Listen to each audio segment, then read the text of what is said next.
President Buhari condemns undue politicization of the nation's security situation.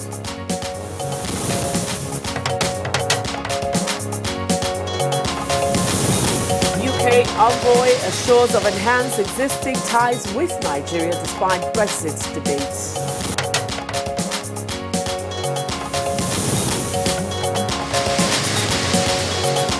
Nigeria to pursue reforms for improved revenue collection and expenditure.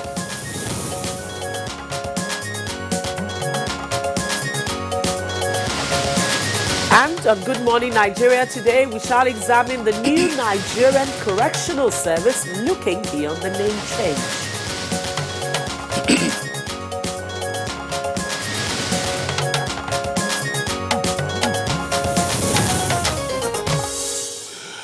Correctional services are meant to provide rehabilitation for those who have broken the law towards readmitting them to society upon completion of their jail sentences. However, the extent to which this is true in practice in Nigeria has always been a subject of controversy in various debates. And you know, Kingsley, in some of these debates, they have highlighted the need for reforms in Nigerian prison service, particularly in the wake of criticism for their overcrowded state and poor conditions. As at 2nd September 2019, correctional services all over Nigeria have a total of 73,102 inmates in custody, with 50,216 still awaiting trial. Well, certainly, this is why concerned stakeholders have repeatedly protested against the state of Nigerian prisons, and that rather than being out of the prisons a reformed person, many offenders who are sent to the prisons usually come out hardened and subsequently become repeat offenders. And one of the arguments is that it has become almost impossible to reform prisoners to be better than they were before imprisonment, when poor prison conditions make it almost impossible to equip them with new skills or even improve on the old ones. And despite the achievements of the Nigerian Prison Service, its mandate from the Prison Act of 1972 was more centered on punishment rather than behavioral orientation. Well, of course, stakeholders, again, in the Nigerian criminal justice administration system have been applauding the signing into law of the 11-year-old Nigerian Correctional Service Bill. Of course, it was signed into law by President Muhammadu Buhari. An expectation, of course, stakeholders expect that the new act will live up to its name and deliver on its mandate of reforming and rehabilitating errant members of society who are sent there for correction. And in a direct response to the long-standing overcrowded prisons issue, the law in its section 12 sub 8 empowers the state or the controller of correctional service to reject intake of additional inmates where the facility under his watch is filled to capacity. In light of this, what happens to rejected prisoners? Where will the inmates be taken to? Will such an inmate be released, particularly where he or she is actually alleged to have committed very heinous crimes? Well, Rhoda, these are some of the issues that people talk about with regard to congestion in prisons, and the Nigerian Correctional Service Law has also made a strong case for the use of non-custodial sentencing for minor offenders, which means that the court can order the payment of a fine or give a restrictive order as a sentence to a person who's been found guilty, instead of sending them to already overcrowded jailhouses. So how realistic is this particular provision of the Correctional Service Law, though? Are more prisons going to be built to accommodate all of its provisions, particularly as almost all the correctional service centers in the country have already overshot their normal capacities? Well, the new act also accommodates the provision of separate facilities, as it were, for female inmates in every state. This is against the old practice of having a wing carved out for women in a general facility. But one question that arises is, where will the funding for these new facilities come from? And I'm sure many Nigerians are hoping that as the signing of the Correctional Service Act repeals the Prison Act and changes the name from Nigeria Prison Service to Nigerian Correctional Service, there may be something more beyond the name. We'll find out in the course of our discussion this morning. It's on that note, we'd like to welcome you to this edition of Good Morning Nigeria. It's the 11th day of September. It's our pleasure to have you on the program. My name is Kingsley Osadolo. As always, we are live on the network service of the Nigerian Television Authority.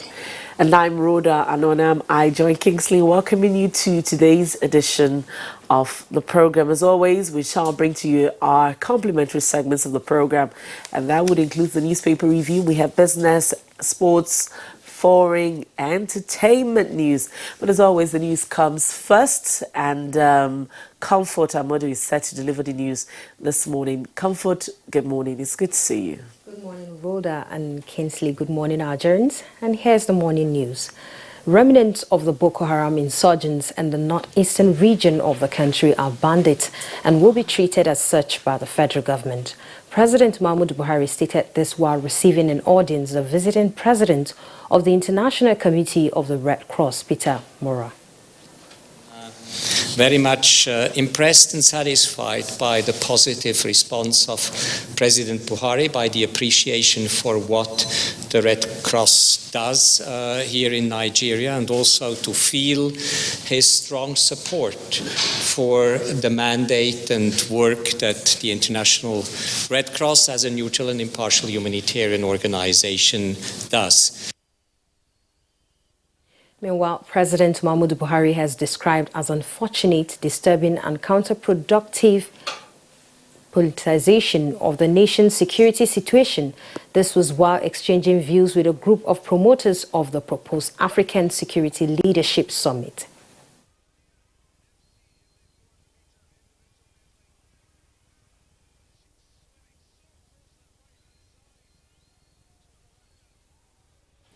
Terrorism, militancy and electoral violence are among major security challenges confronting most African countries. The need to curb these threats that have the tendency of retarding socioeconomic development in Nigeria necessitated the summit jointly organized by the Nigerian Army and New Partnership for Africans Development, NEPAD.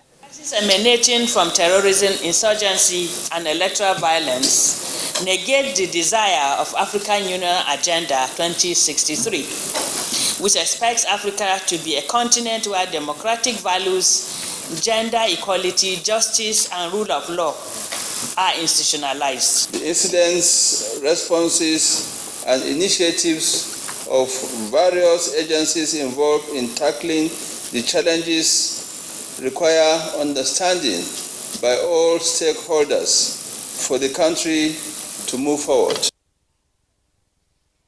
Vice President Yemi Osinbajo has described as fulfilling and promising the National Livestock Transformation Plan for the attainment of sustainable peace and development. This is when the Vice President was flagging off the plan in Yola, Adamawa State. The introduction of the National Livestock Transformation Plan is a win-win for the state and its people. The plan will provide a basis for peaceful coexistence and jobs for many, and a mechanism for resolving disputes of various kinds. The United Kingdom has restated that the debate on Brexit will not take a toll on relations with Nigeria, but will rather enhance existing ties. British Deputy High Commissioner to Nigeria, Gil Atkinson, said this during a meeting with a secretary to the government of the Federation, Boss Mustafa, in Abuja. Of Brexit is the UK looking globally and the UK looking beyond Europe for our friends. So for Nigeria, you are a friend that we have had for a long time and an important friend. So I see Brexit as something which will strengthen our relationship. The 61st meeting of the United Nations World Tourism Organization's Commission for Africa, hosted by Nigeria in July 2018, got a resounding applause from member countries attending the 23rd General Assembly, which is underway in Russia. Most of African colleagues attended the commission meeting. So that shows that we within ourselves, we go and travel to different countries and very supportive.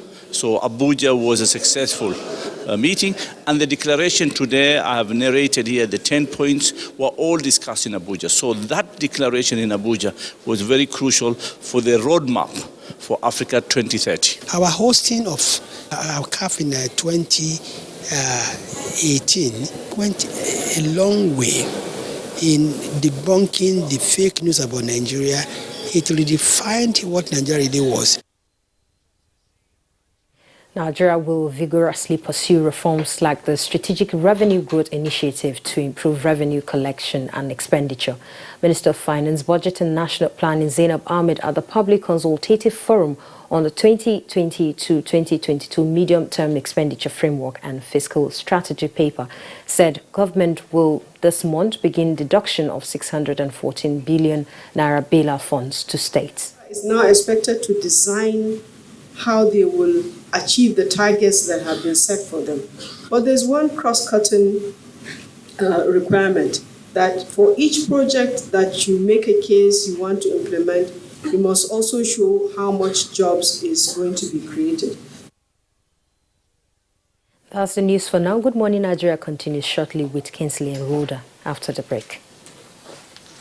Candidates who applied for Ahmadu Bello University and NTA TV College degree program in mass communication for 2019-2020 academic session that the post-UTME screening exercise has been scheduled to take place on Saturday, 21st September 2019. Venue, NTA TV College premises, Rayfield, Jos. Time, 9 a.m. Screening fee, 2,000 naira paid through the remitter platform in favor of NTA TV College Jos. Candidates who chose the college as second and third choices in the 2019 UTME examination scored 180 and above and willing to study at the college can also come for the exercise. Candidates who satisfy the above requirements are expected to come along with the originals of their O-level certificate, any of WAEC, NECO, or NABTEP, JAMB slip, birth certificate, indigenship certificate, and proof of payment. Direct entry candidates are expected to come along with their original diploma certificate, A-level results in addition to other credentials mentioned above. Registrar, Announcer.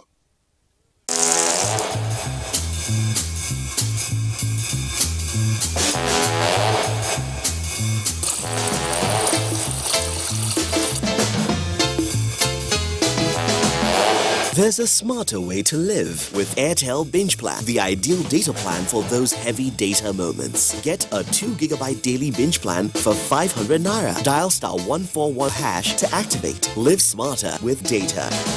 Airtel, the smartphone network. To the outer framers, the hat tippers, the fringe goers, you don't need to hide anymore. Try Dettol Even Tone. It cleans and helps to reduce the appearance of blemishes caused by oil, dirt and germs, giving your skin a healthy feel for an even better you. Introducing the new Dettol Even Tone Pink Glow. Healthy skin feel for an even better you. Thank you. Thank you, sir. Please, did you hear that? Of course I did. That is Village Elmaster tune. So, Auntie Amebo was not gossiping then? Village Elmaster is celebrating 50 years. 50? Already? This is not a joke. It is a national celebration. NTA and Village Elmaster family are commemorating 50 years. Please, tell me, when is our Golden Jubilee? It is from the 8th to 11th of October 2019. I have to go and get ready. It's time to party. Women. But we, men, will be there too.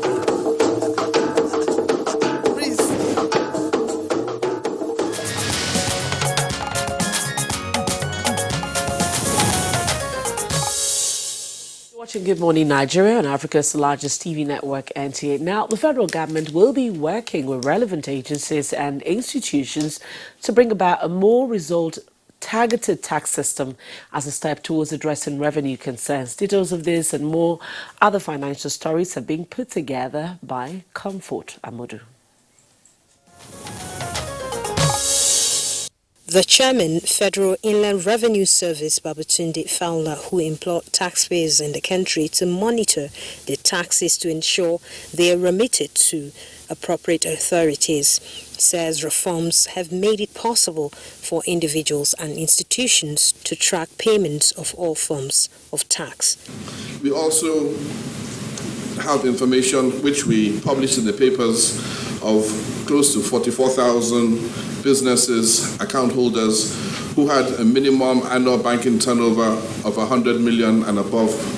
And out of those 44,000, 3,000 of them have paid about 82 billion. We're still in discussion with the rest. The banking sector has stepped up and has put a lien on those accounts. So we certainly are not leaving any stone unturned. Meanwhile, the Director General of the Budget Office of the Federation, Ben Akabweze, says federal government received 2 trillion naira as revenue from January to June 2019. He made the disclosure at the Public Consultative Forum on the 2020-2022 Medium-Term Expenditure Framework and Fiscal Strategy paper in Abuja. Within the period under review, the DG noted that about 3.3 trillion naira was expended by the federal government, with an average of 1.6 million barrel of crude oil production per day on basis production barrel per day, stating that an aggregate of 4 trillion naira revenue was collected in 2018 with expenditure of 7.4 trillion naira, including 1.7 trillion naira capital budget within the period. The good news is that the daily the oil production is is rising. Data from NNPC says they're currently doing 2.1 million barrels. So we hope that the second half of the year will deliver better revenue performance overall. Oil price has year to date, as of half year, been about $67 average, as against $60 that we had in the budget, the benchmark price. And next is closing figures of trades on the floor of the Nigerian Stock Exchange.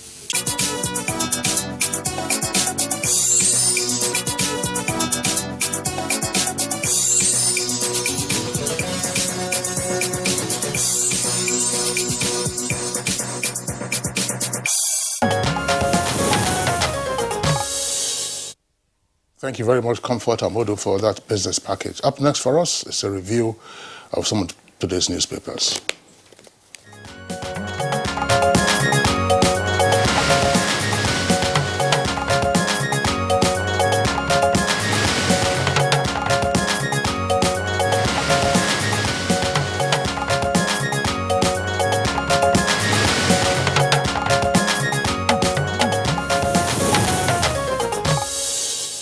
Our regular newspaper reviewer, Bayo Atoyibi, is here with us this morning. Bayo, good morning. Thank you, Rhoda. Good morning. Good morning, Kinsley. Good morning, Nigeria. Right, Bayo, let's begin with the Daily Sun. Let's rise with the Daily Sun. All right, on the Daily Sun, just beside the nameplate, it says, corruption responsible for hardship in Nigeria, says Buhari. ICPC recovers 900 billion naira from NAT members. That's on page 10. And of course, the lead story is a story that is trending on some of the dailies today. Judgment day for Buhari Atiku as tension as presidential election petitions tribunal delivers verdict today. APC PDP full of expectations. Judgment day for Buhari Atiku. It's the lead story for The Sun this morning, and it's on page 6. Of course, the picture photograph there is that of President Muhammadu Buhari and Atiku Abubakar. Below the picture story, bailout fund deduction states on verge of bankruptcy. That's on page 2. 320 Nigerians arrived from South Africa. And below there, you see Pretoria reopens High Commission and the Consulate. EFCC FBI recovers 169,885 $92 million naira in joint operations, says Magu. And finally, court okays for feature of Desiane's $40 million jury and others. That's on page 4. Those are the stories on the front page of the Daily Sun. Okay, let's go straight to the Punch newspaper, and the lead story is also on the decision being awaited today in the presidential election petition. Buhari versus Atiku, that's the kicker. Tribunal rules today, APC and PDP confident of victory. Details of that story can be found on page 21. And then above the nameplate of the paper, just 10 power plants idle and generation tumbles to 2,866 megawatts. That's on page 24. Government begins evacuation today and atmosphere tense in South Africa. That's on page 21. Matawale and others to meet Buhari over border closure. That's page 11. And federal government reduces 2020 budget size to 9.7 trillion naira. Cuts oil benchmark to $55 per barrel. It is on page 10. 2 earpieces beside the nameplate of the Punch will continue to pursue their Sharibus release. That's attributed to the Red Cross. And EU okays 102 million naira for Sokoto and Zamfara malnourished children. Now, the photographs on the front page of the Punch newspaper, the photographs come with the headline, IMN, that is Islamic Movement in Nigeria, alleges 15 Shiites killed. Police say 64 arrested. Details on page 2. Bandits sack Niger communities, kidnap 6. Buhari's commander dies after 30 years of service. He was a personal staff of the president at his country home in Daura. That's on page 7 in greater detail. Protesting Benue pensioners vacate government house. Page 7. Yesterday we had read a report in which the pensioners indicated that they were ready to die at government house. But this one is now saying that they have vacated government house. Minimum wage, FG and Labour agree on fresh talks. Page 21. Abducted Ondo professor found dead in bush. Page 4. Soldier fighting Boko Haram arrested for Adamawa robbery. Page 8. All right, bye. Well, let's start with the issue of the moment. The Presidential Petitions Tribunal served notice of hearing to councils yesterday, and consequently, the tribunal is to deliver judgment today. It may be recalled that the People's Democratic Party and its presidential candidate Atiku Abubakar challenged the victory of President Muhammadu Buhari in the February 23 presidential election. Already, election tribunals across the country have continued to deliver judgments, and this is because the subsisting time for such hearings to be heard were running out. It had 180 days, and the days are running out fast. And most across the state, some positions have been won, others have been lost, and some rerun have been ordered. Meanwhile, the Federal High Court in Lagos has eventually forfeited jewelry worth $40 million belonging to former Minister of Petroleum, Desiane Alesum Madueke. Meanwhile, the police carried out its threat of stopping IMN from protesting yesterday. The IMN had threatened that they will come out with their normal procession on Ashura Day, and the police has said because of the terrorism prescription order on IMN, such procession were illegal. She had reported that some of their members were killed across some states, and they are listing that a total of about 15 have been killed. The police has denied that nobody has been killed, but 64 persons have been arrested for violating the procession order. 28 were arrested in Bauchi, 36 in Katsina, and in most cases, police say they dispersed the procession IMN members because their gathering was illegal. Meanwhile, expectation about our compatriots in South Africa, first batch of Nigerians who volunteered to return are expected to leave South Africa 9 o'clock this morning. The first batch of 320 Nigerians is reported, according to Punch, to say that they are expected to board Air Peace aircraft this morning. The president of the South African Union, he says, so far, the environment in South Africa is calm. However, foreign businesses have opened. But, however, the businesses belonging to those who are foreigners that were looted still remain shut. Many of them have had to relocate from the precinct in Johannesburg to the central area to play safe. Air Peace has also said that its airlift of Nigerians who have volunteered to return is utterly free, and therefore persons who are demanding $1,000 each from every passenger have no grounds to do so. So nobody should pay any money to for the purposes of being airlifted to Nigeria. Meanwhile, the Minister for Budget, Finance, Budget and National Planning has indicated that all workers in ministries, departments and agencies of federal government who have not enrolled on integrated payroll and personal information services will not get their salary from October. This is because a deadline had been given that by Mr. President that everybody in the federal public service must register on the IPs. And the Minister of Information, of Budget and National Planning says that with effect from October, nobody who has not complied with the IPs will get the salary. Meanwhile, personal costs, including pension of over 3 billion, had continued to rise, and this is why they are serious about stemming the increase. He said that steps have been taken to contain the rise. Meanwhile, the Minister of Budget and National Planning says that the bailout, about 614 billion that was paid to 35 states, the ministry will commence deduction at the end of September. It says that from the Federation Account Allocation Committee meeting that will meet this September, the deductions will commence. But however, it did not indicate whether it will be deducted gradually or in one fell swoop. Meanwhile, the highlights of the medium-term expenditure framework and fiscal strategy for 2020 has been revealed. The minister said that national consumption is put at 122.75 trillion.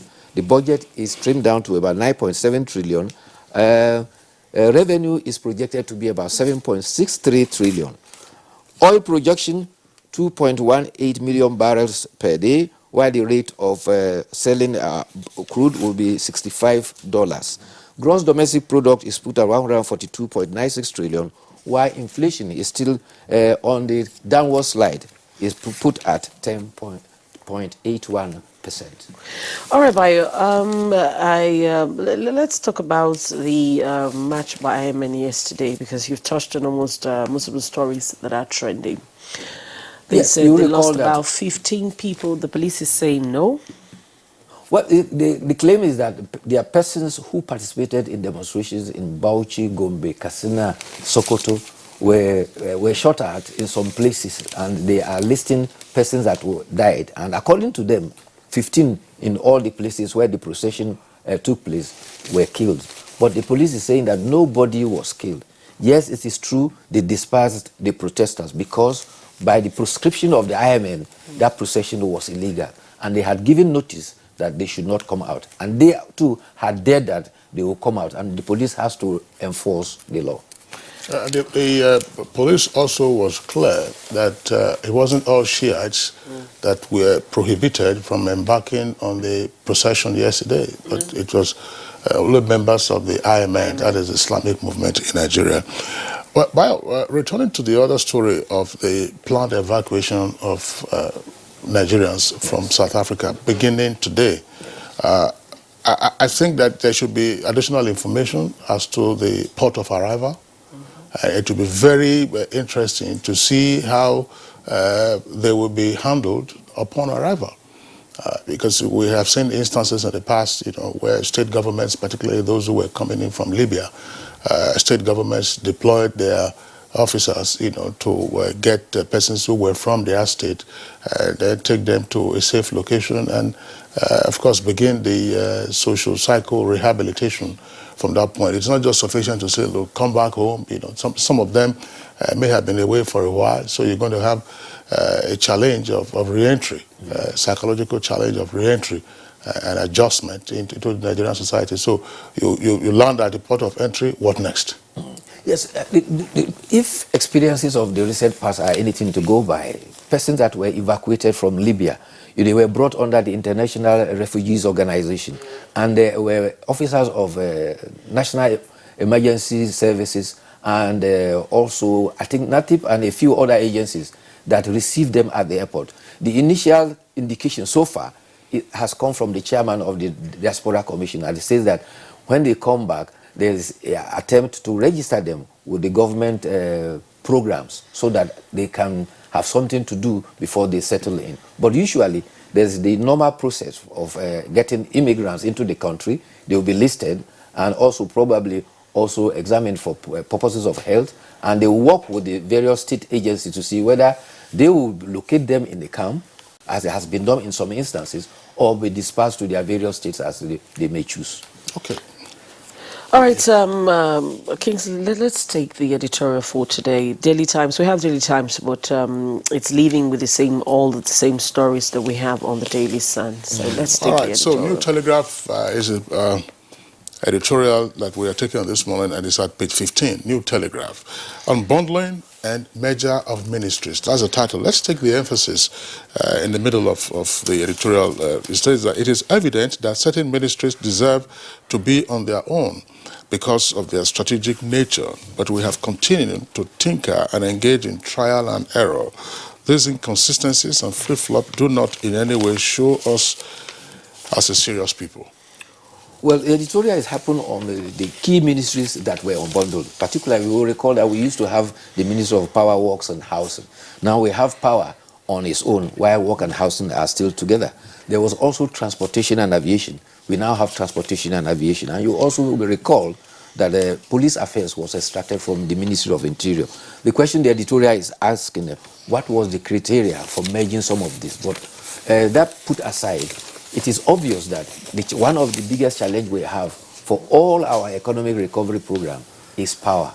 And therefore, if power is isolated from Ministry of Power, Works and Housing, it is obvious that it is meant to address the strategic nature of power as far as the economic revival programs are concerned. Also, we have critical security problems. And so the isolation of the police away from the Ministry of Interior is to enable it get real attention that it deserves so that it can take care of internal challenges. However, we now have 3 statutory bodies that will pretend over police. You have the police council, the police service commission, and now we now have a Ministry of Police Affairs and the police high command management. Already there are indications of conflict between police commission and the police high command about the recruitment of police. So we need to be very careful so that these bureaucracies do not become an obstacle in the course of providing services. But the intention is well taken because it will enhance and enable concentration of the ministers on the specific industries that are now isolated. All right, thank you very much, Abayo, for your time and insight on our review this morning. We'll hope to see you again tomorrow morning. Thank you. You're watching Good Morning Nigeria. We'll take a short break now, and when we come back, our focus this morning is on the Nigerian Correctional Service beyond the name change. We'll be back in just a moment. Digital studio equipment is a critical aspect of modern television that requires special skills for their operation and maintenance. These skills define the content and output of television and are acquired only through professional training and experience. NTA TV College JOS is organizing a special 4-week intensive course on digital studio equipment maintenance for engineers and technical officers in public and private television stations. The course will equip participants with modern techniques, technologies, and skills for effective and efficient operation and maintenance of digital studio equipment. Also, a special 4-week course on intermediate photojournalism and photography will run simultaneously. It is an essential course for photojournalists, photographers, public relations, and information officers to upscale their skills and capacities in photojournalism. Participants will be equipped with modern skills in photo editing, studio, and outdoor lighting, and more in just a few weeks. The venue for both courses is the serene and secure environment of NTA TV College near Old Government House, Rayfield, Jos. Date 16 September to 11th October 2019. Course fee 100,000 naira only per participant. Accommodation inclusive. For more inquiries, please call 0803-314-4383 or 0806-980-9807. NTA TV College Jos, training you to be the best you want to be. Helen! Hey, where's your mom? Today is her toilet day. What? Helen! Toilet day? Tomorrow you're hosting a party and it's a matter of my reputation. Even if you spend your entire day cleaning with all this. it still won't be party ready. Impossible! Challenge? New Ticker Harpic 10X. Even if you use this solution 10 times, it won't give you the same cleaning like Harpic. Its new Ticker formulation sticks to the bowl better, removes old stains, and gives you a sparkling clean toilet. Wow! New Harpic 10X gives me the freedom from toilet day. New Harpic 10X for 10 times better cleaning. Mommy is ready to receive me a bundle of joy. Mommy is making my home cleaner and safer. We are Dettol sure. Daddy is home. He must be germ-free. He needs to be Dettol sure. My clothes are so nice. We are Dettol sure. Illnesses can happen at home too. That's why Dettol and me together will make my baby's home safe and to protect from up to 100 illness-causing germs. That's why moms want to be Dettol. Dettol sure. We are Dettol sure.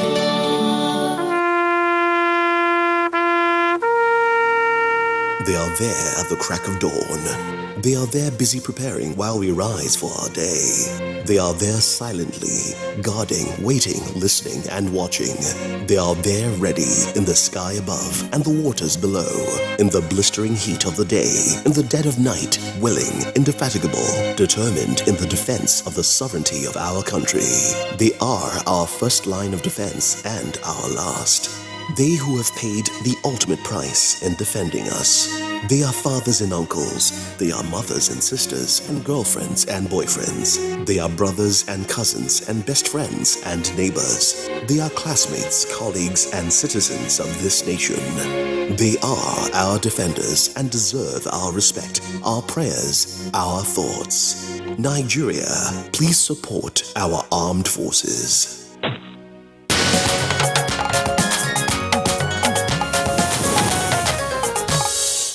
This is Good Morning Nigeria, live on the network service of the Nigerian Television Authority. Now, before we bring in our guests to discuss the new Nigerian Correctional Services this morning, let's see how Nigerians in general are reacting to the name change. We have this report put together by our correspondent, Oyemi Ajayi.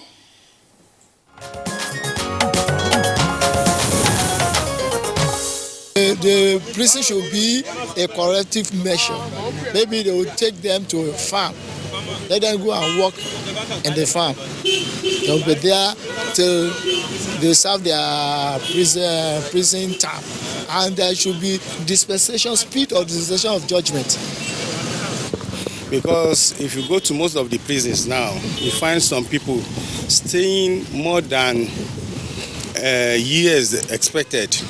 Some of them stayed 3, 4, 5 years. When coming out, they have nothing to do. This new name now, it don't really sound to scared people, because somebody like me, when I hear prison, I get scared somehow. You understand? So with that, I believe the way I get scared about prison when I hear the name, I believe other people too be scared about the name of prison. Well, I don't think there will be much difference from the old Nigerian prison service and the new idea that just come up. Well, it depends on the modality of carrying out the new system. He's going to reform, especially the convicts. Going to reform or change some of them, their mentality.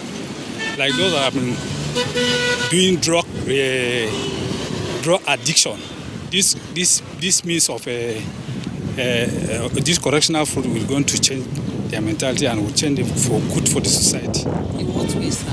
In the way that it is going to be like a training them. Yes, training them and changing their mentality from what they have been outside. So anybody that taking something like a small something like that, they're supposed to say, okay, give me a cane, either 6 cane, 6 lashes or something, or go and sweep this place. You understand me? And leave him let him go. But some people, these big people, they are embezzling money.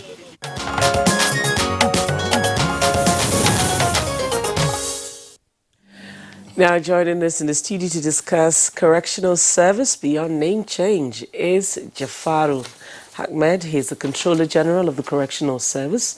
Welcome to Good Morning, Nigeria. Thank you for having me.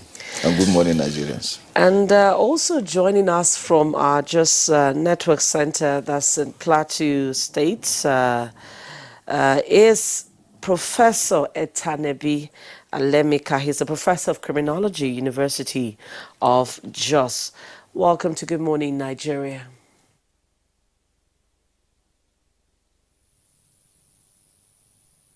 Right, and in Port Harcourt, it's our pleasure to welcome Dr. Uju Agomo. She is the founder and executive director of Prisoners Rehabilitation and Welfare Action. Good morning, and it's good to have you join us in the program this morning. Thank you very much. Good morning, Nigerians. All right. Once again, we have three guests. Hopefully we'll be joined by another guest before the conversation is over. We'll be talking about the human rights perspective to all of this, beginning with the Controller General of what is now known as the Nigeria Correctional Service. Give us a sense of what the new law means to you, your men, and officers. Well, thank you very much, and good morning, Nigerians. The Nigerian Correctional Service, or Nigeria Prison Service as it was called then, had a law which was enacted in 1972.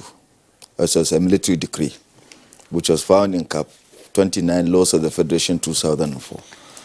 In that law, there was nothing mentioned about reformation, rehabilitation, or reintegration. Only one item was mentioned as a function of the prison service, and that was legal custody of all those who are committed by courts of competent jurisdiction. So fundamentally, this law has been there for quite a very long time, for over 18 years that we have been battling. But we are very thankful to the 8th Assembly, and especially those members from the House of Reps, 4 members that sponsored the bills, and 3 senators that sponsored also the bills. It was these bills that were coalesced together to produce the Nigerian Correctional Service Bill, which has now been signed by Mr. President and Commander-in-Chief of the Armed Forces. In this law, there are clearly defined rules, functions that are assigned. Let me start. There is a function of the Controller General and the procedure for appointment of a Controller General. And there's also the qualification, who qualifies to be a Controller General. It's clearly defined in this law, which was not in the previous law. Secondly, the functions of the service, like I have rightly pointed out, there was nothing except legal custody. Now the issue of taking prisoners for legal custody, reformation, rehabilitation, assessment of risk assessment, taking underage and female inmates, and the rest of them are clearly defined to assign a specific function to the service. And there are also other issues. Mike, I have heard and I've seen people saying most of our prisons are overcrowded. Yes, they are, and most of the urban prisons are overcrowded. But this law addresses now the issue of overcrowding, in the sense that it aims to say that once a correctional center or a custodial center is about nearing full, the officer in charge of that custodial center should inform the relevant authorities. And this, in this case, the Chief Judge of the State, the Attorney General, the Commissioner of Police, and other relevant bodies, with the prerogative of mercy, to inform them that this custodial center is nearing full. And it gives them, the law gives them 3 months to take steps to ensure that this overcrowding is addressed before the issue of rejection comes in. There's also the issue of stigmatization of inmates. Once they come into prison, no matter what they have learned, no matter how they decide to settle, there's an issue. We do not issue certificate before. Now the law mandates us to issue certificate to those inmates, to tell them that they can do. And there is an issue of also inmates ration, which is now clearly defined within that law, to say this is what it is all about, that there must be provision of that. It has also said that the law provides for a different prison, a correctional custodial center for female inmates. And in that also, the law says we must also provide borsal training institutions, which means that we must have a borsal training institution in every state of the Federation. And it's also said we must provide a crèche for those female inmates that have babies in the prisons. These are some of the fundamental things. Then there is the issue of non-custodial service, which this law provides. The issue of parole, probation, community service, restorative justice, and any other measure that may be assigned. The intent of this is to ensure that not to give effect to a section of the Administration of Criminal Justice Act 2015 to say that not every offense is so to attract incarceration. There are certain offenses you need to go and do some work, maybe manual work, as assigned by the court, as determined by the court itself. There are also the issue of parole. It's not known. We only practice parole in a very small scale at Kakuri Open Prison Camp, where also we confine them in the prisons, but after some time, they can go to their family, come back and rest of them. But this is a clear parole now. There's also probation. That means not many people will now go. They will go under certain conditions as determined by the court. So, and there's restorative justice, which will now give the opportunity for victim offender conferencing, community conferencing, and the rest of them. So issues can be resolved at trial stage, pre-trial stage, so that these things can be. The hope is that not everybody that comes before the court will go to prison itself or will go to a custodial center for the purpose of incarceration. Okay. All right. Thank you very much, Jafaru Ahmed, Controller General of the Correctional Service. Quite a lot of issues that you have raised this morning that in the course of this program we'll begin to dissect. That's quite a lot. But then before we begin to do that, let's get the thoughts of Professor Etanebi Alemika. Prof, good morning once again. Let's get your thoughts on the name change first and what it means for the organization.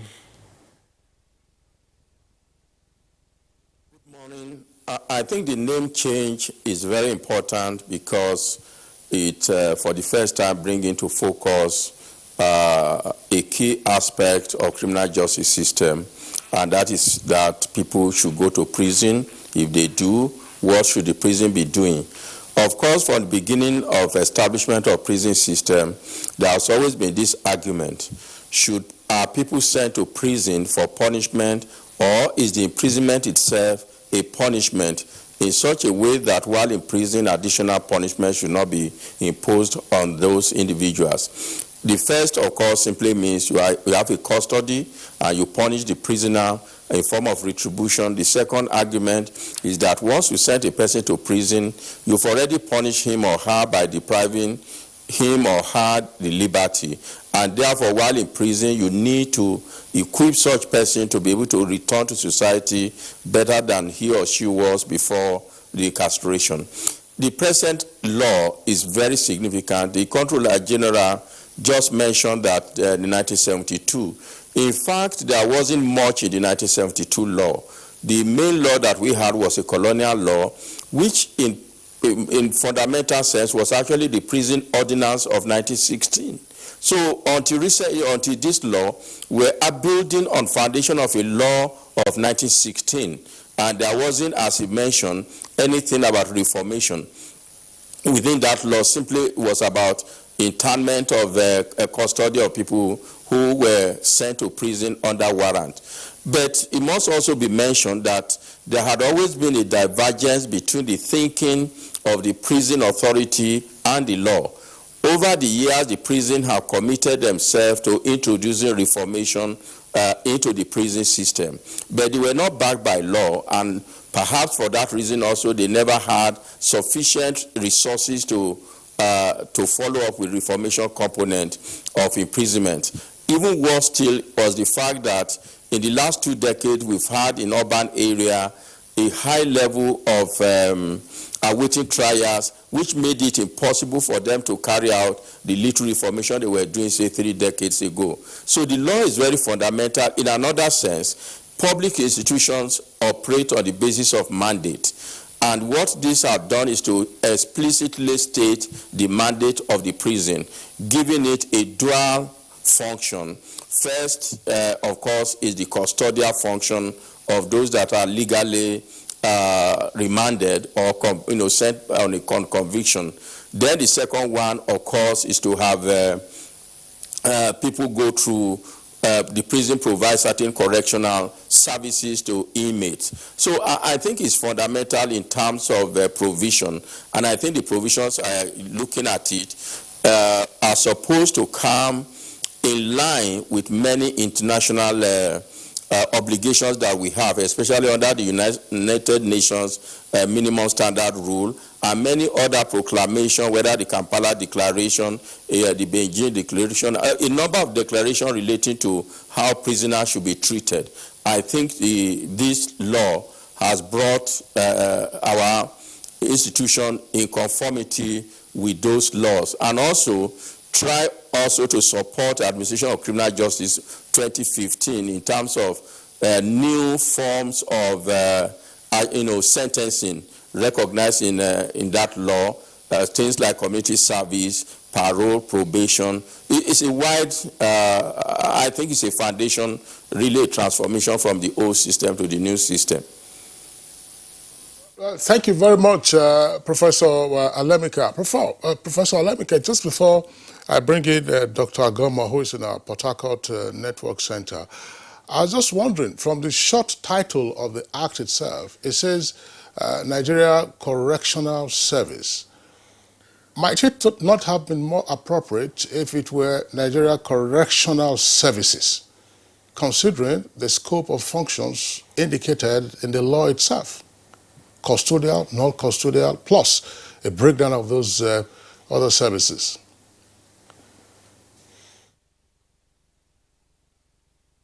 Kingsley, you know there are times we talk about collective noun, in which case a word might be singular, but it's actually meant to be interpreted in a plural sense. It's like the word police.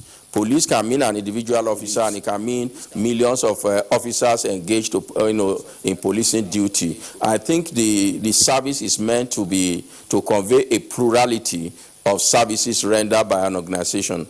So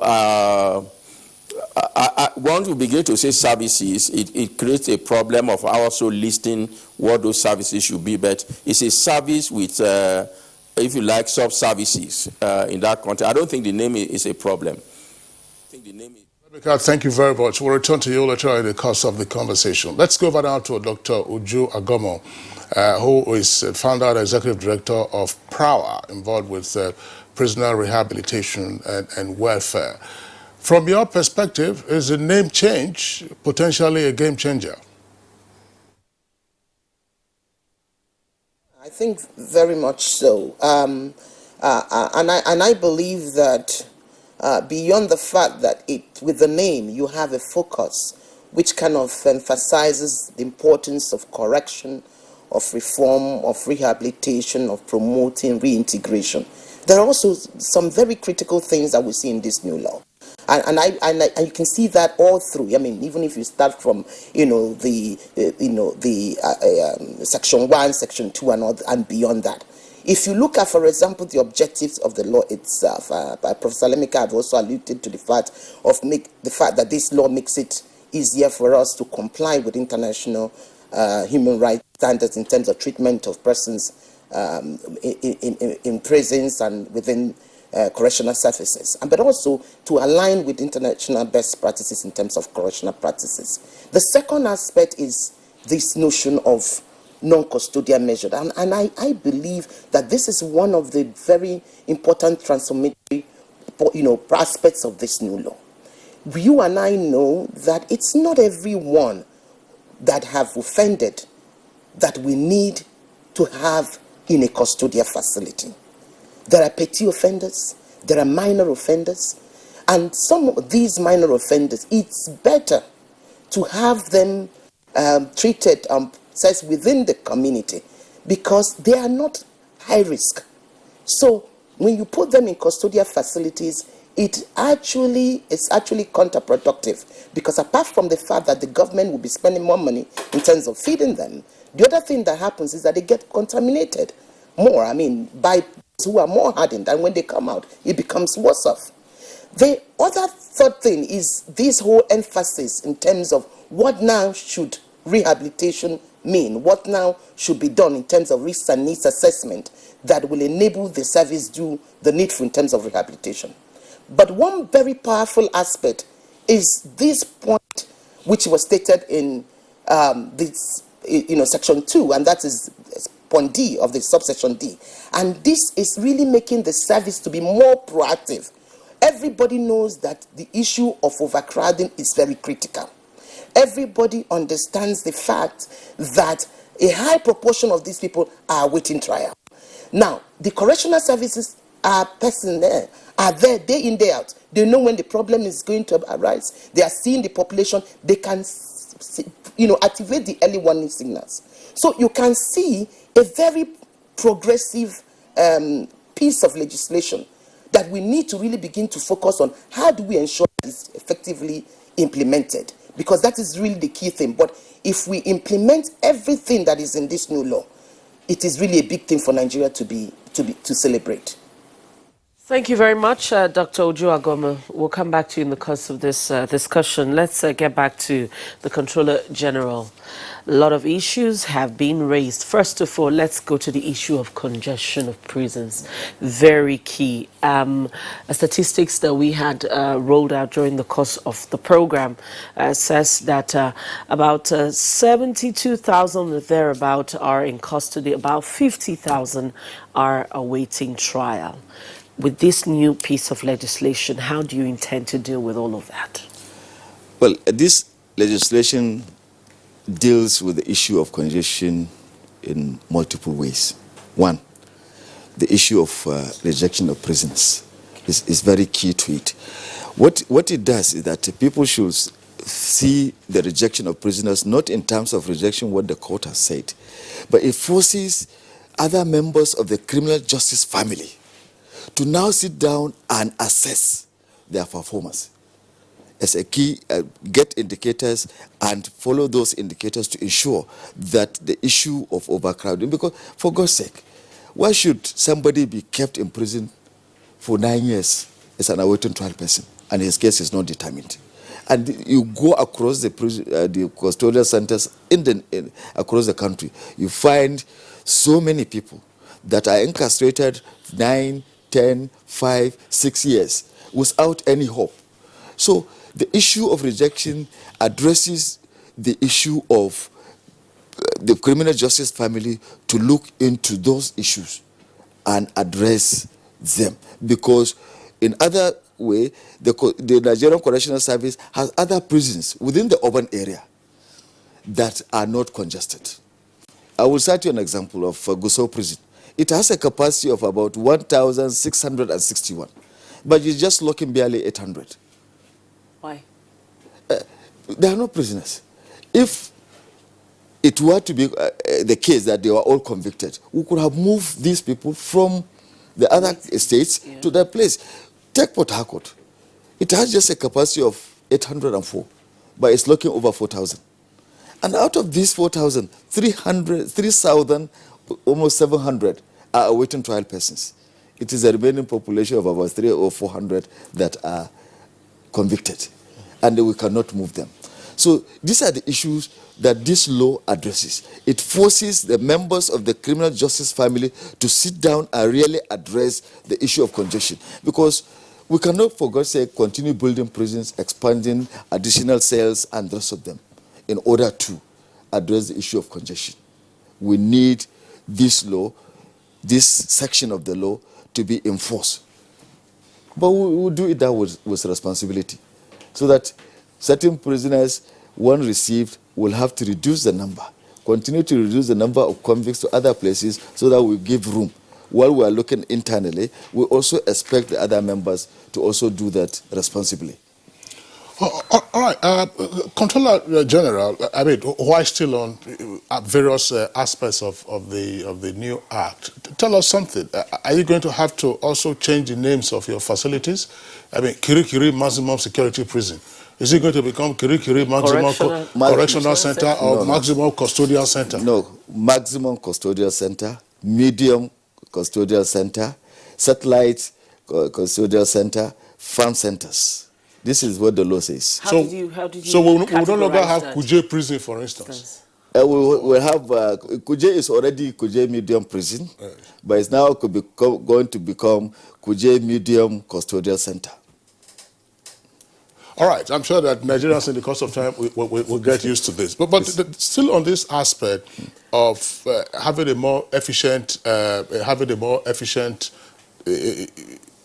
criminal justice administration system in order to address the issue of congestion. Let's bring in Professor Etanebi Alemika.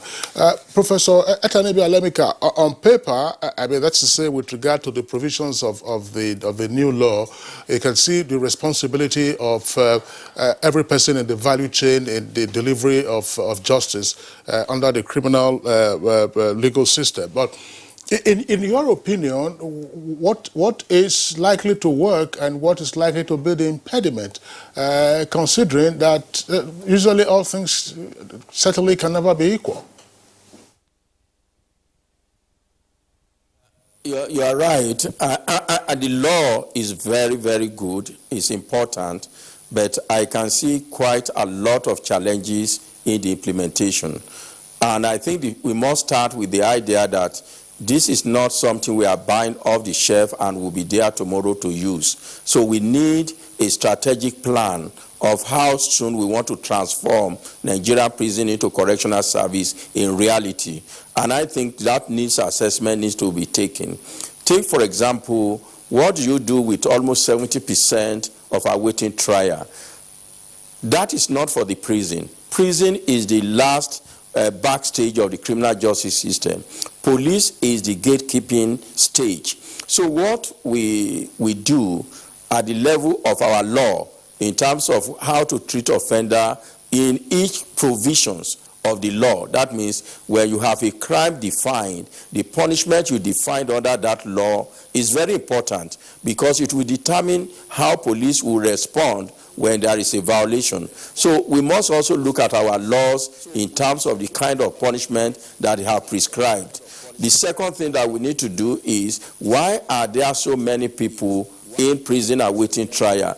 It says something about the capability and performance of those agencies along the process, starting from the police that makes the arrest, to the prosecutor, to the trial court judge. These are the three critical stages that we need to emphasize in terms of what goes on in the prison, because in some sense they are just recipients, and I think that's why the provision giving them some power to say we are not going to take more than we already have is very important as a way of putting pressure on all these stages to perform. So we need to understand for each of the stages, why is it often difficult to conclude the investigation even before arrest by the police? Because that's where the problem starts. You arrest when you have not even commenced investigation, and then you put the person there while you are investigating. While that is on, you have another problem. You forgot, the person is forgotten in prison.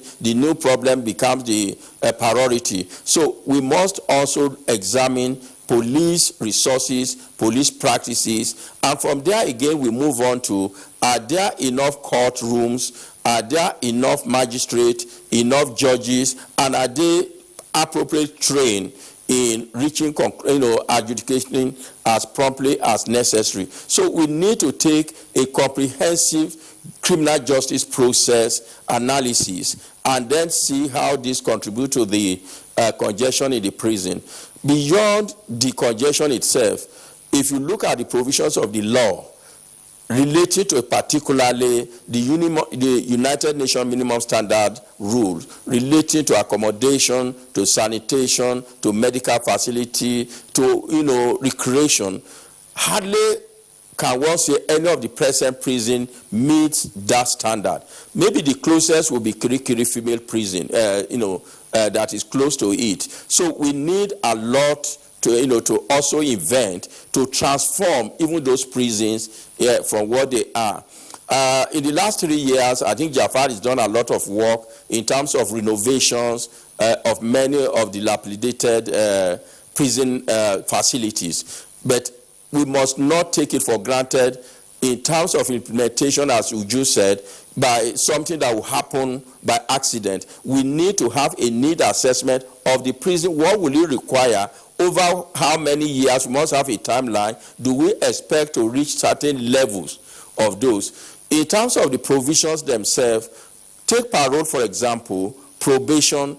There are other infrastructure that we require which will be challenging in application of those principles. And the most critical for me is national identity. You will be weary to release somebody where you know you cannot trace the person the following day, because that person is expected to be under supervision. And again, the existing infrastructure will create problem for that kind of service. So it's a mandate, it's a platform for operating, but it's not something we expect to be there in the next 1 year. And I think this warning is very important because, especially those of us maybe in academics and civil society, by next year people are already criticizing the correctional service for not meeting the provisions of the law. I can see that if we're serious, the transformation might take about 5 to 10 years before we see actually fundamental change in the way things are today and the place we expect them to be. Well, Professor Alamika, thank you very much. I mean, you've already thrown in the caveat that, look, real change might not occur until perhaps half a decade to a full decade, considering the fact that the old law under which the Nigerian Prison Service had been operating was made 103 years ago, 1916. And then, of course, you had the amendment by the decree in 1972. Professor Alamika, thank you very much. We'll return to you again to drill down into some of the provisions in the new Correctional Service Act. But let's put the same question to Dr. Uju Agomo. Dr. Uju Agomo, looking from the perspective of awaiting trial persons who usually have been the most population in our prison facilities, what, in your opinion, is likely to work in terms of getting the new law into effect? I mean, they say, look, a prison superintendent or a correctional facility superintendent should notify the appropriate authorities, prerogative of Mercy Committee, Attorney General of the state, the Chief Judge. But are we sure of the timelines for these other authorities to respond to the superintendent? In the meantime, law enforcement agents are busy raiding suspects, and then the courts are also processing them, to send them into the cooler in the meantime. What is likely to work and what is likely to create challenges? Thank you very much for the question. I think first I must say that a journey of 1,000 miles starts with one step. Now, what I foresee will happen, and this is actually what I also hope should happen, is that once the early warning signal is triggered by virtue of Section 12, subsection 4, by the Correctional Service, to the agencies and platforms that actually have this role. And if you look at those that are listed, these are people who have an influencing power in terms of determining the inflow of persons into custody and the outflow of these persons, because those are the two critical things you need to control the population: the inflow and the outflow, which means the inflow and, of course, the duration of time the person spends. So, for example, the chief judge, for example, can give a directive to courts to say, this particular prison is actually getting filled. Please ensure that any further detention, as much as possible, should be moved to other prisons within the states. The chief judge can decide to go and into that particular prison with the other members of the judiciary to do a jail delivery and review all cases that are stored. He could look at certain things that he needed to do, including granting conditional releases to certain persons, because they know that at the moment they are working on an emergency to free up the states.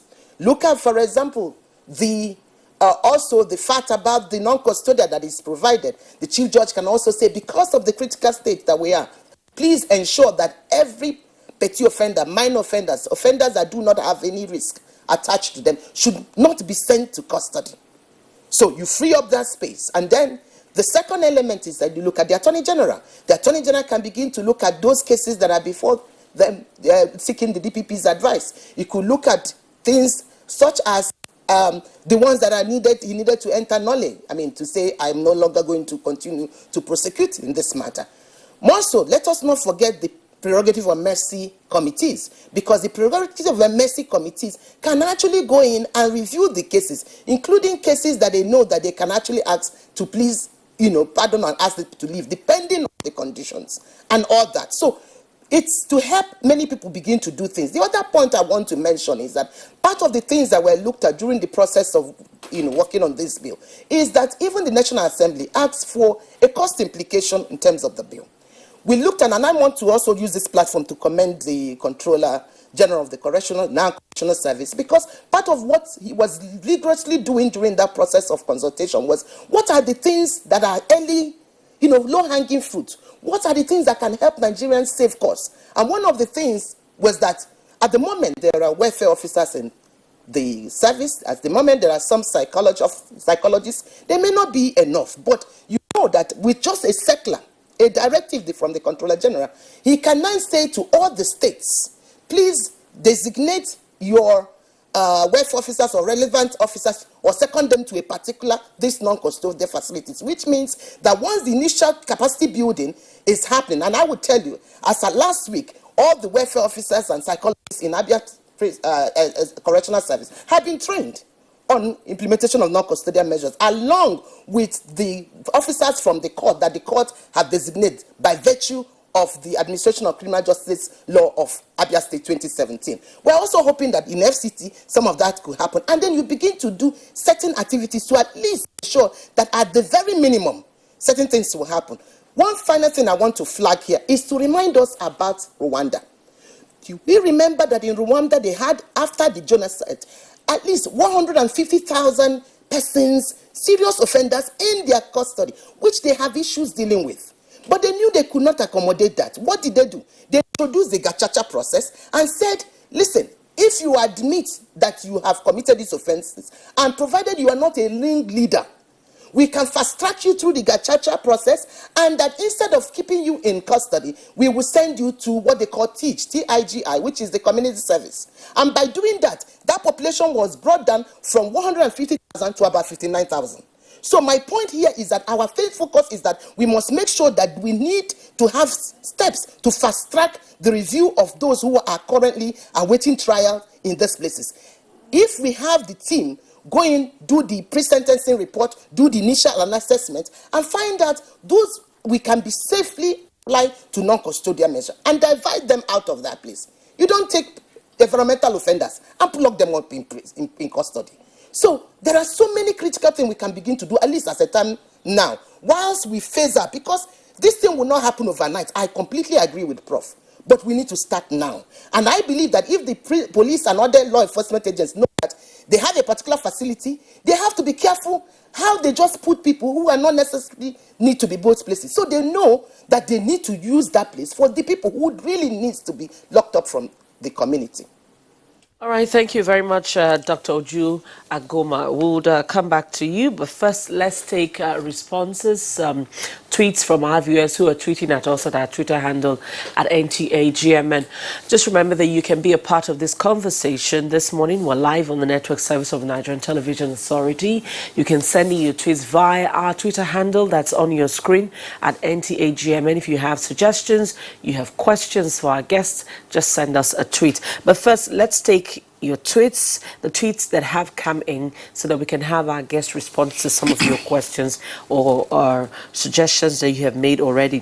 The first one is from Festus Akimboyo. It says, the new Nigeria correctional law should ensure that our prisoners are safe, respected, and have unhindered access to meaningful rehabilitative activities. The appalling living conditions and lack of access to meaningful rehabilitative activities in our prisons is unacceptable. Chris Simeon has this tweet. Now, the name does not sound palatable in the ears of a layman. In those days, if someone committed a crime, they would say, you are going to prison. Now, if someone commits a crime, where is he going to? Is it correctional? All right. Now, federal and state governments should do their very best to improve the standard of the prisons. The necessary facilities should be put in place because there is a lot of decay in, according to him, Nigerian prisons.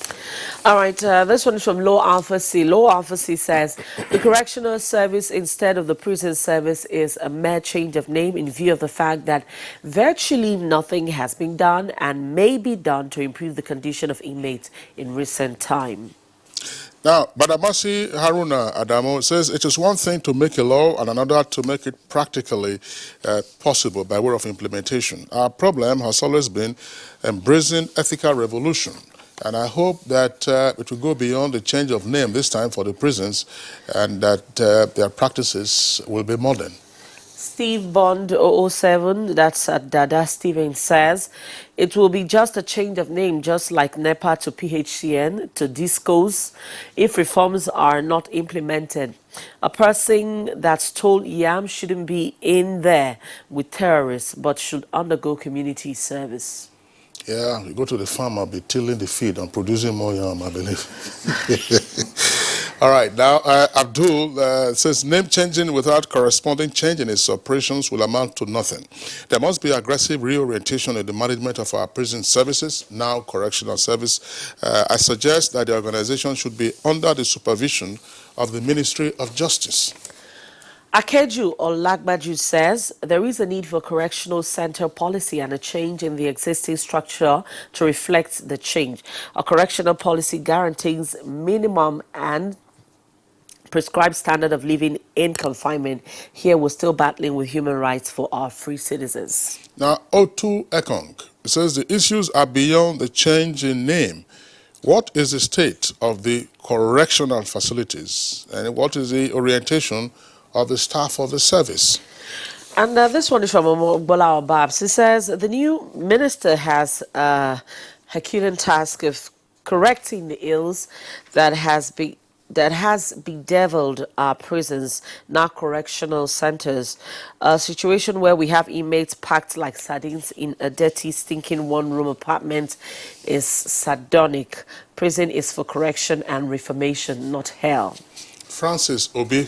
Now, most of the inmates have not been taken to court, and some investigations have not even been concluded. There should be quick dispensation of justice or amnesty for those that will merit such amnesty during this independence period. That's to say, the forthcoming 59th independence anniversary by the president and the governors. Quality training of officers is also important. And Omogbola Ombab says, the prison is for correction, reformation. What we have today is that inmates come out to become more hardened because of their terrible experiences. Life should be made a lot easier. Good food, decongestion to allow habitable living, justice system review to give accelerated judgment. S.O. Emmanuel, the first and most urgent thing is to decongest the prisons. Now, imagine 200 persons in one room. This isn't correctional, but tragic and pathetic. All right, so those are the tweets that we have now. We're still expecting more of your tweets. You can join us in the conversation. Just tweet at us at our Twitter handle at NTAGMN. Let's bring in the controller of the Nigerian Correctional Service. You've listened to some of the tweets that have coming. We just talked about the justice system just before the tweets came in. That's one issue that is very particular. But then another issue is from the messages that we've got now is the living condition of inmates. I'd like you to speak to that. While the Controller General is responding to the living conditions which arises from overcrowding in some cases, I would like you to also address this issue because it's part of the provision in the law. And it says bringing awaiting trial persons to court. Because we have had reports in the past of a person or a defendant who is supposed to appear in court, and the prison warder or the prison services, as they used to be called at the time, would say, "Oh, we couldn't bring the person."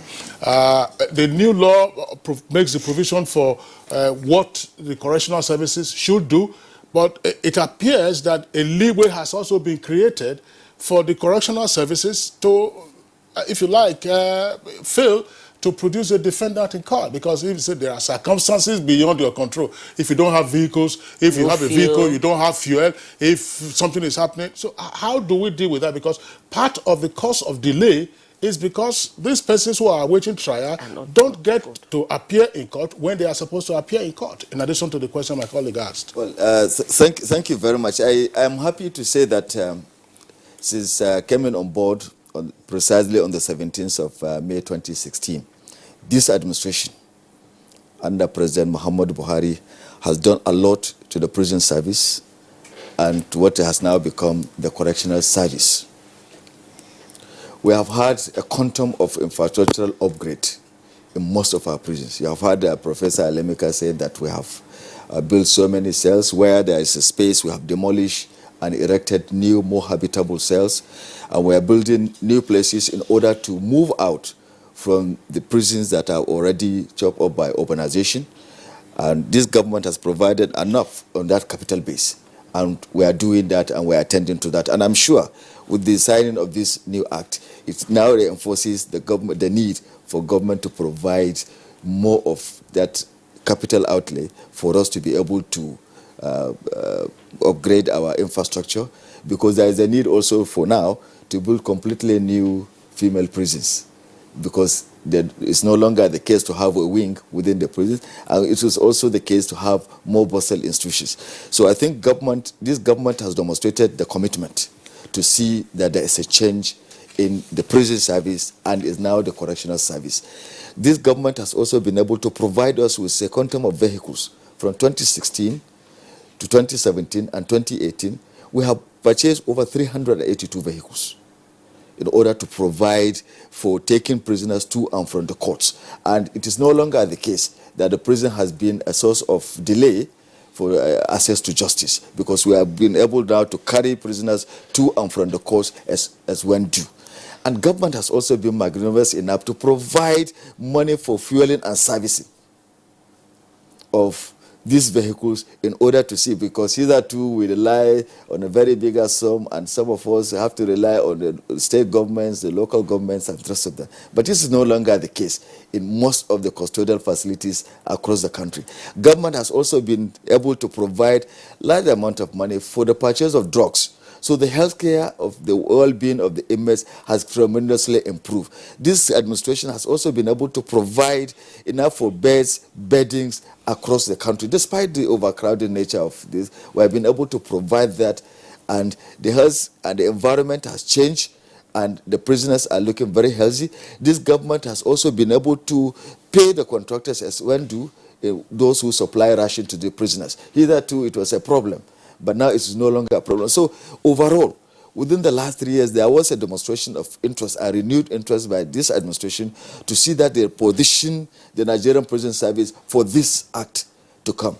That is the Nigerian Correctional Service Act. And I know that this administration will do more to ensure that we actualize what we need. We have already come out with a strategic implementation plan that we will present to government. We will present to the Minister of Interior, who will now present it to government to see how this can be done. But like Professor Alemika said, Nigerians should be very patient with the implementation of this law. It is not just a mere change of name, but the changes are fundamental. And they will see these changes very, very soon. All right, we'll take a short break now, and when we come back, of course, we have our correspondents. We'll be joining our correspondents at the appeal court in Abuja for a situation report on what's happening there right now. Of course, you remember today is Wednesday, and of course, the judgment to be delivered at the Presidential Election Tribunal later today. So we'll join our correspondents probably when we come back from the break, and of course, continue our discussion. So stay with us. It is here again. The NTA ETV Annual Expo is here again. This time, it is the 13th edition. 2019 has as its theme, promoting unity and innovations in youths as agents of change through science and arts. It promises to be captivating as youths across the nation showcase their unique skills and innovations in science and arts, make new friends, and showcase their rich cultural heritage. Join us at the NTA Headquarters Arena, Area 11, Garki, Abuja, from Sunday, 28th October to Thursday, 24th October, 2019. For more information, participation, and sponsorship, please call these numbers.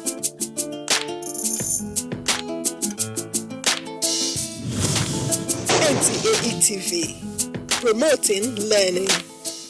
To the outer framers, the hat tippers, the fringe goers, you don't need to hide anymore. Try Dettol Even Tone.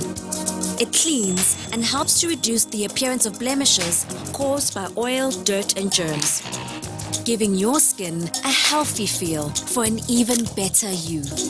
Introducing the new Dettol Even Tone Pink Glow. Healthy skin feel for an even better you.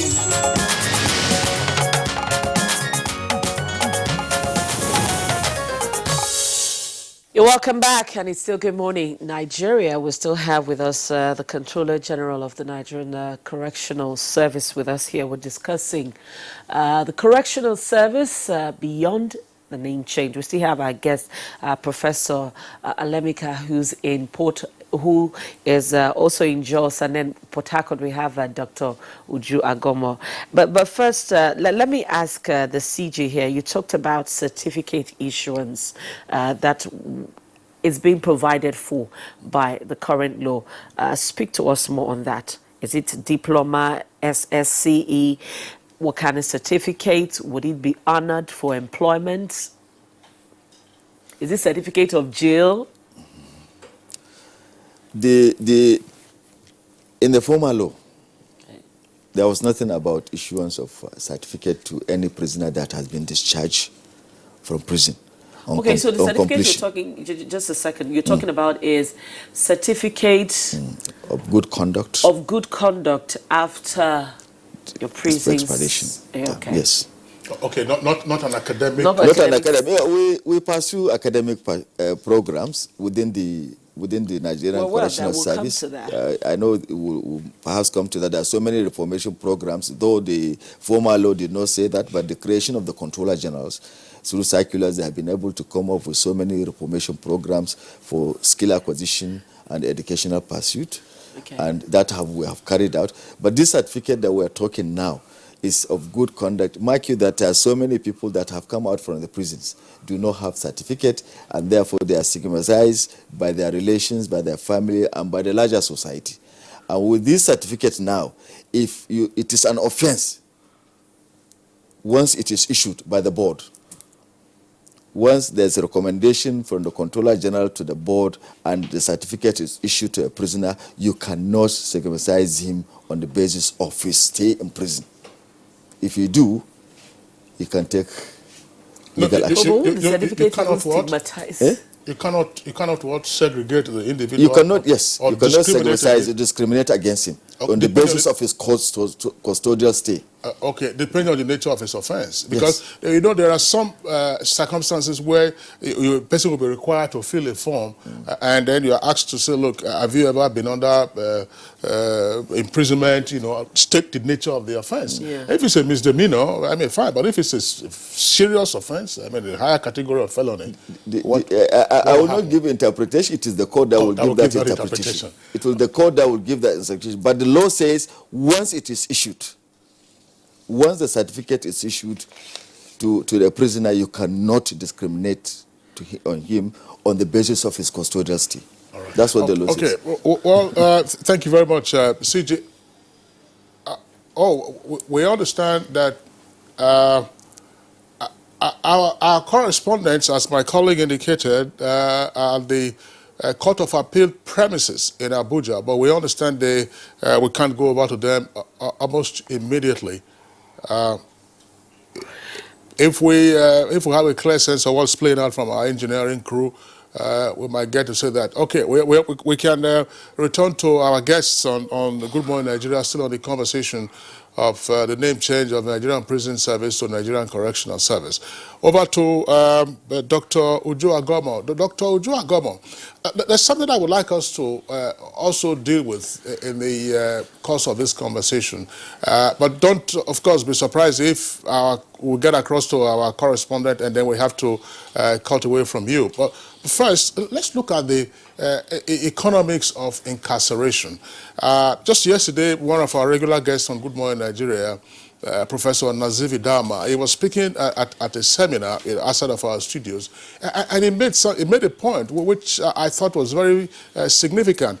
He says, look, when you have offenders who have been convicted and sent to prison, they tend to create a dependency syndrome, in the sense that they depend on the state for their welfare while they're in their prison, while they are serving their prison terms. And that they appear also, while in prison, not to be economic agents. Is it possible, as part of the implementation of the new act, to ensure that such persons become economic agents even while they're in prison? I mean, we talk about agriculture, we talk about road construction, all kinds of things that these persons can be made rather than just sitting in prison. And of course, a person is already limited in his or her movement, but the person is dependent on the state. As Nigerians would say, the person is government pikin. So how do you convert that government pikin, into an economic agent even while in prison? Is very correct. It's to say not only those who have been convicted. That is the situation for everyone who is in custodial facility, which is why we're encouraging more of utilization of non-custodial measures. How do you convert that person into one that can contribute? One is that if you look at some of the provisions of the new law, there is a state where it talks about issue of enterprises. And now, this moment, once there are enterprises that are created by the correctional services, the funds coming out there will be divided into three. One, to be kept for the person towards their rehabilitation and or resettlement. The second, to be used to sustain the enterprise. The third, to be sent to the Federated Revenue Fund. Before this time, every fund has always gone to the third category. So you can now see by the first category, it's also something that can begin to create more funds.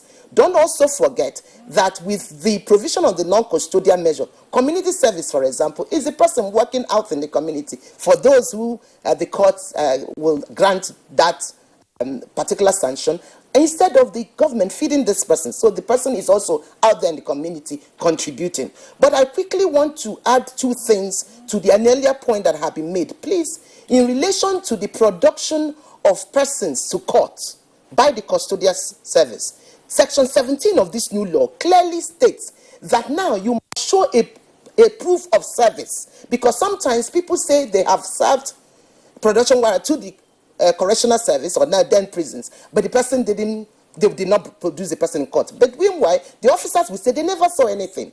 Now, it is not just serving, you must show the court a proof of service. The point about the conditions when these people can say they are not able to produce is only when it is outside their control. The first measure, just like say the acts of God, sometimes there are things that are outside their control. So it's important to understand that is exactly what that particular provision actually speaks to. Also, the point about issuance of certificates of good behavior, it is also an incentive to encourage more of the inmates to do well. So it's not something that they are going to give to everybody, but it's something that will apply to those who have worked well, who can now, the service can say, okay, they have changed from bad behavior to good behavior.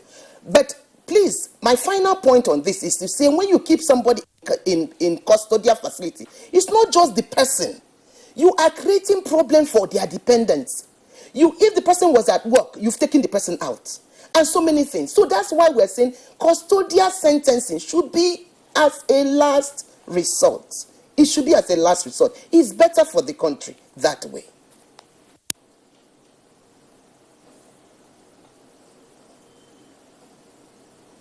The CG of Nigerian Correctional Service.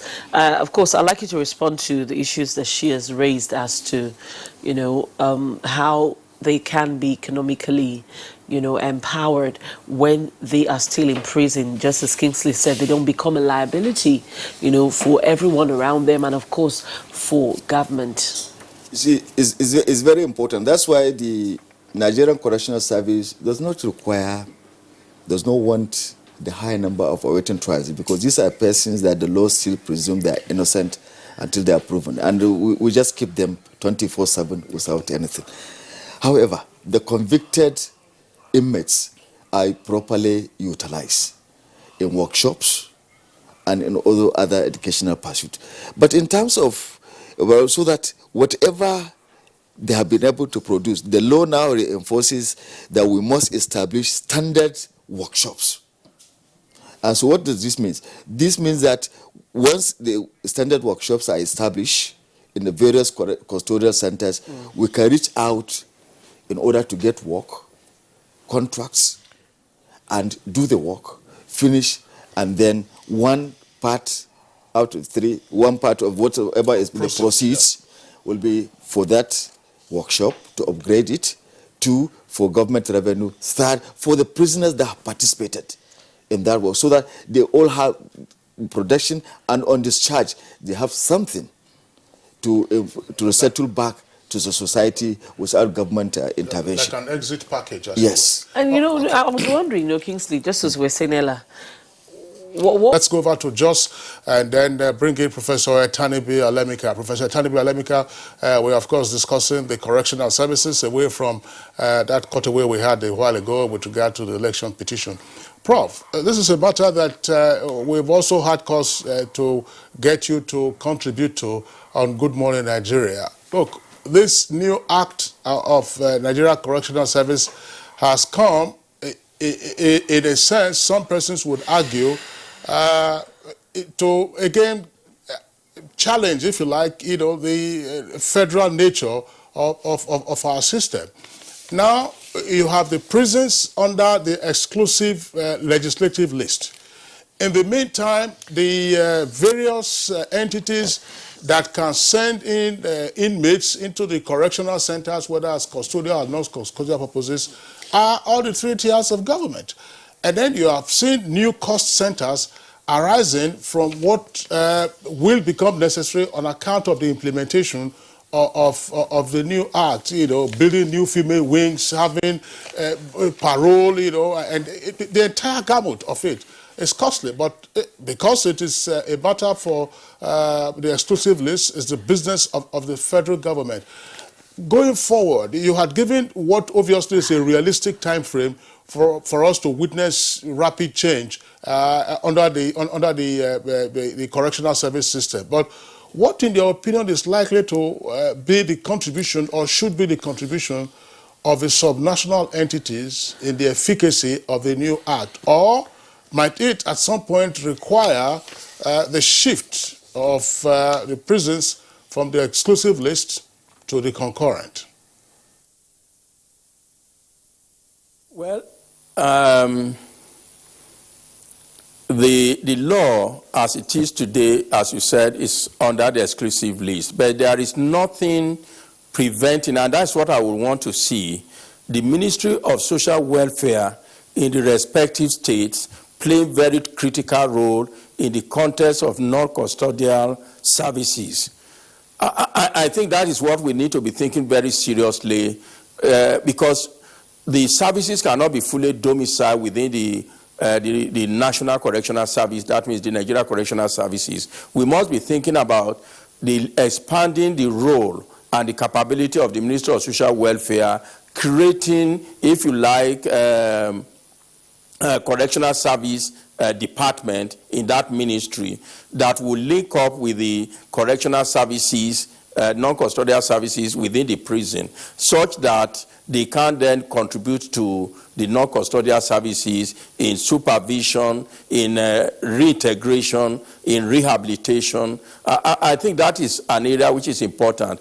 Whether that will require a constitutional amendment will be a debate, but I don't think it necessarily requires that. As you mentioned, probably about 80% or more of the people in the prison are actually violators of state laws, not federal laws. And yet they are kept in prison on behalf of the state by the federal government. And it is interesting in all the debate about state police, nobody is talking about state prisons. And I think if there is going to be devolution in such a way that we have state police, of course the corollary of state prison will be very important. Why we must also be very careful is all the influentials like Administration of Criminal Justice Committee in many states, they don't function well. And I've had cause in the past to do some investigation, some research, and the argument is under the chairmanship of the chief judge, who will say, in fact, when he brings these people together, he needs to give them tea and he cannot even afford it. So there's need to build the capacity of the state agencies, because many of the people referred to earlier in the law and emphasized by Dr. Agomo are state officials. They are not federal officers. So the state needs to be, in a way, energized and mobilized to take this matter seriously and not just a federal issue. I also want to comment about the issue about industries. Again, until about 3 decades ago, when we had this terrible congestion of awaiting trial, the prison industry was actually a little bit robust. I think it's been overwhelmed by the awaiting trial, led to closure of shops and a number of facilities. There are many ways you can run prison enterprises. Of course, there are constraints in running it. I recall as far back as probably 1987, there was a workshop on prison industry. I recall Baba Kodon was then in charge of I think inmate services or something that was called at the headquarters then. And a blueprint was actually made. As the Controller General said, if you can bring in private sector, for example, to even establish the industry, the components in the machines or whatever is needed to produce. And they can also become part of the profit sharing, because what is being shared is actually the profit that is being shared by the 3 tiers. So you can bring in companies to provide the machines or the tools or the materials for producing within the prison, create the industry. We need to be very creative in the way that we manage the law in that case. I know in other countries it's been, there are challenges. In the US, for example, which has over 100 years of debate over prison industry, what they've done is what they call state use. Because the union will say, when you produce in the prison, you are likely to be selling the product much cheaper than it is outside, and there is a fear of exploitation of the labor of the industry. What is done of the state use, for example, is, can the uniform of all the security agencies be sewn in the prison by prison tailors? Because that is for state use. That means it's going to be used by the government itself. It's not part of the external general market. So there is a lot that can be done in the prison industry, whether it's prison farms and the rest of it. And the Act gave quite a lot of substantial attention to that area. So they can actually become economic agents while there. But as long as you have the awaiting trial, large as they are, the prison will be disoriented. The new custodial correctional service will continue to be disoriented. How you get these people out, as I argued earlier, is to deal with the process of inflow. And that is at the earlier stages. Police need to be resourced. They need to be reoriented. Their capability need to be developed. Reorientation in the sense that you need to carry out investigation before arrest. Because what happens, is some people report cases to police, maybe case of burglary, When they report to the police, they make it look like armed robbery. Then a person is charged under armed robbery, which makes it difficult for him to get bail. So these are the complexity of the congestion in the prison, and it is not something that you can just sweep with one policy as it goes on. The final point I want to emphasize in the whole process of the law, the correctional services and the custodial services, is if you look at the law, it recognizes that the core function of the prison is still custody. So we must not get away, because Kingsley was asking whether they will change the name. So that's why the centers will be called custodial centers, because the first thing is the prison takes, the correctional service take custody of the individual. What do you do with that individual that you have taken custody of? You need to treat him or her in a humane manner. You need to provide services that make the person retain his or her dignity. You need, if he's been convicted, you need to provide such people with opportunity to develop or retain the skill he or she has acquired before coming to prison. So it's a lot of work that needs to be done, and my encouragement is, let us have a need assessment. What will it really require? The budget must be realistic, and over how many years, what stages need to be brought in year by year in order to accomplish this. But the point you make, there must be a collaboration. Ministry of Social Welfare must be brought in. They must participate very actively in the non-custodial services. So Olamide, thank you very much. I know you've given us what you said was your final point. But I just want to bring this in and respond also very quickly where possible. On Monday, on Good Morning Nigeria, we discussed electronic financial fraud. One of the many issues that emerged from that conversation was as follows. I mean, some of these so-called Yahoo boys are very brilliant.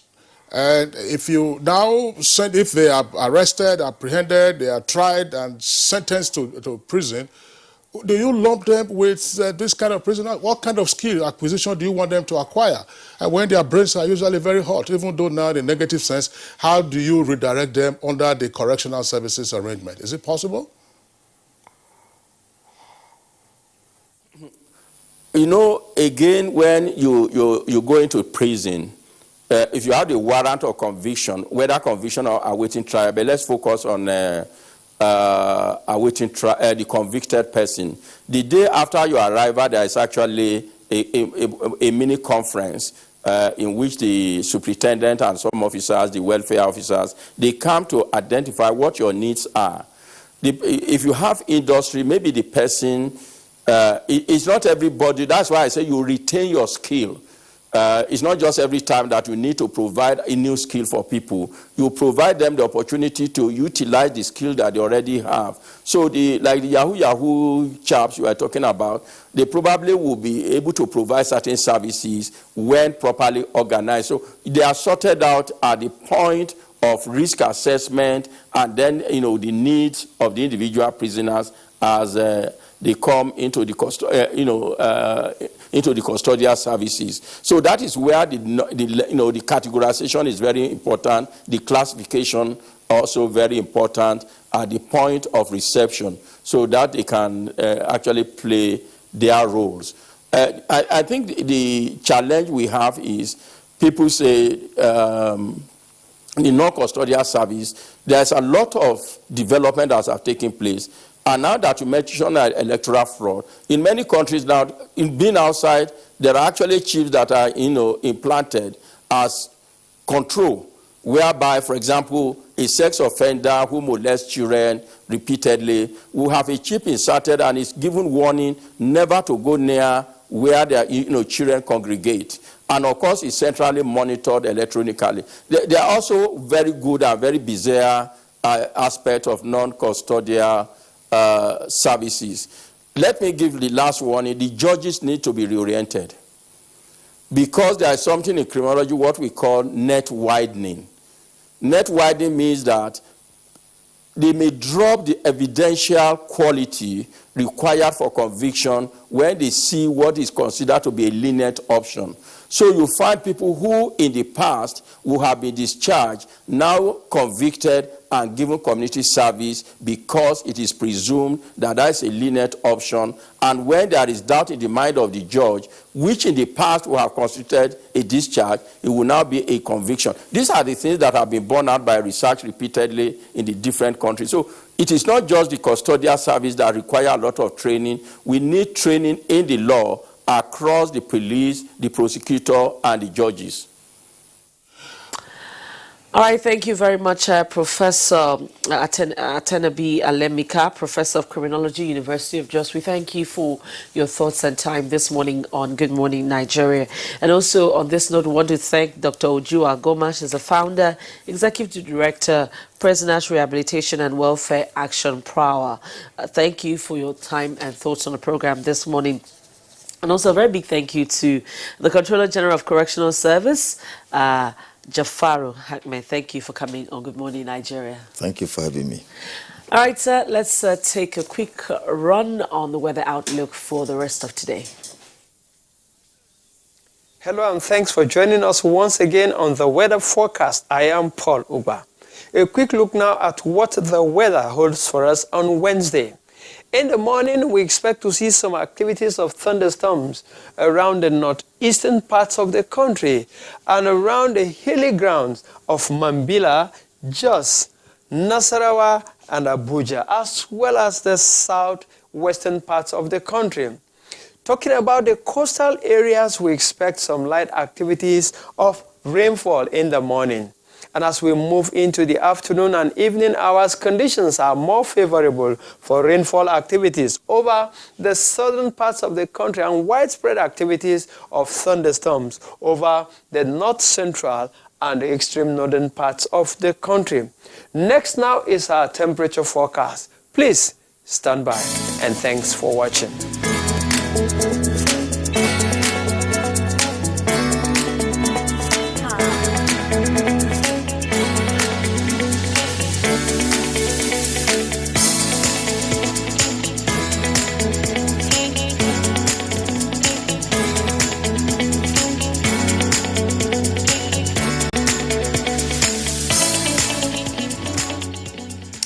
And that's it. So Good Morning Nigeria. Today, we thank you for watching. And just as you indicated earlier, today is the D-Day. So we're expecting all our correspondents at the Court of Appeal for the judgment of the Presidential Election Tribunal. Of course, much later, we'll have more update on it here on the network service. We thank you for watching. I'm Rhoda Anona. My name is Kingsley Osadola. I join my colleague Rhoda in thanking you for being with us. We're back tomorrow, same time, 7 o'clock in the morning.